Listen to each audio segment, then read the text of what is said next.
Assalamualaikum warahmatullahi wabarakatuh. Hello everyone, introduce myself. My name is Adika Saputra Lubis with NPM 23411-097 from Management 23 Extension. Today I will presentation about characteristic management control system. Oke, yang pertama pengertian. Sistem pengendalian manajemen atau manajemen control system atau yang disingkat MCS adalah serangkaian rencana, kebijakan, dan prosedur yang komprehensif yang digunakan oleh suatu organisasi untuk memastikan bahwa sumber dayanya dimanfaatkan secara efektif dan efisien demi mencapai tujuannya. MCS meliputi mekanisme dan proses yang digunakan manajer untuk memantau, mengevaluasi, dan mempengaruhi tindakan anggota organisasi. Selanjutnya, tujuan utama. Yang pertama ada audit strategis, menjaga konsistensi antara aktivitas sehari-hari dengan visi misi perusahaan. Yang kedua ada pengukuran kerja, memantau dan mengevaluasi hasil sehingga manajer dapat menilai apakah kinerja sudah sesuai dengan target. Yang ketiga ada koordinasi dan integrasi, menghubungkan berbagai unit atau departemen agar bergerak selaras. Yang keempat ada peningkatan motivasi, memberikan dorongan lewat sistem reward dan punishment. Selanjutnya ada karakteristik sistem pengendalian manajemen. Yang pertama, keterikatan dengan tujuan organisasi.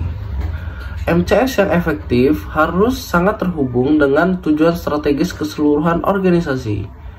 Ia memastikan bahwa aktivitas dan keputusan di semua tingkatan organisasi berkontribusi pada pencapaian tujuan tersebut, sehingga mencegah departemen atau individu bekerja saling bertentangan. Yang kedua, ada fokus pada indikator kerja utama atau yang disingkat dengan KPI. MCS yang baik mengidentifikasi dan melacak metrik kinerja kritis yang mencerminkan faktor-faktor keberhasilan organisasi.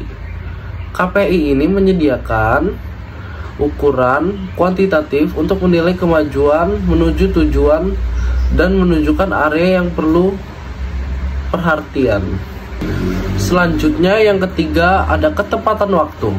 Informasi yang disediakan oleh MCS harus tepat waktu agar manajer dapat segera mengambil tindakan korektif. Di lingkungan bisnis yang dinamis seperti sekarang, data real time atau mendekati real time semakin penting. Yang keempat ada akurasi dan keandalan. Data dalam MCS harus akurat dan dapat dipercaya agar keputusan dibuat berdasarkan informasi yang valid. Sistem harus memiliki mekanisme pencegahan kesalahan dan manipulasi data. Selanjutnya yang kelima ada fleksibilitas. MCS yang efektif dapat menyesuaikan diri dengan perubahan lingkungan, organisasi, strategi, dan struktur. Ia tidak boleh kaku, melainkan memungkinkan penyesuaian sesuai perkembangan situasi. Yang keenam, ada kemudahan pemahaman. MCS harus mudah dipahami oleh semua pengguna. Laporan dan informasi yang dihasilkan perlu jelas, ringkas, dan relevan dengan tanggung jawab masing-masing pengguna. Selanjutnya yang ketujuh, efektivitas biaya. Manfaat yang diperoleh dari MCS harus lebih besar daripada biaya implementasi dan operasionalnya. Sistem dirancang untuk memberikan wawasan berharga tanpa menjadi terlalu mahal atau birokratis. Selanjutnya yang ke-8, diterima oleh pengguna. MCS harus diterima dan digunakan oleh semua pihak dalam organisasi. Jika karyawan menganggap sistem tidak adil, memberatkan, atau tidak berguna, mereka cenderung menolaknya. Selanjutnya yang ke-9, integrasi. Berbagai komponen MCS, misalnya budgeting, pengukuran kinerja, dan pelaporan, harus terintegrasi untuk memberikan gambaran menyeluruh tentang kinerja organisasi. Ini mencegah pendekatan silo dalam pengendalian manajemen. Selanjutnya yang 10, penekanan pada tanggung jawab dan akuntabilitas. MCS yang baik mendefinisikan dengan jelas tanggung jawab dan akuntabilitas pada setiap tingkatan organisasi. Hal ini memastikan individu atau tim memahami apa yang diharapkan dari mereka dan bertanggung jawab atas kinerja mereka. Selanjutnya yang ke-11 ada komunikasi.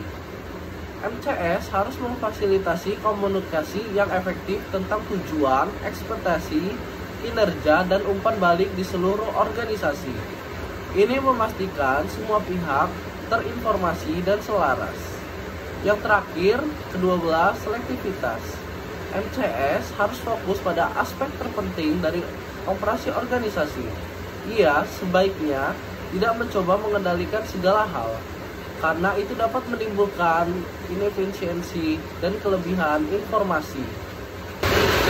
Oke, kesimpulan. Sistem pengendalian manajemen yang kokoh ditandai oleh keterikatan strategis pada fokus metrik kunci, ketepatan waktu, akurasi, fleksibilitas, kemudahan pemahaman, efisiensi biaya, penerimaan penggunaan, sifat proaktif, integrasi, penekanan akuntabilitas, komunikasi efektif, pertimbangan etika, dan selektivitas. Karakteristik ini bersama memperkuat kemampuan organisasi untuk mencapai tujuan secara efisien dan beradaptasi dengan lingkungannya. Okay everyone, that's all video from me. Thank you.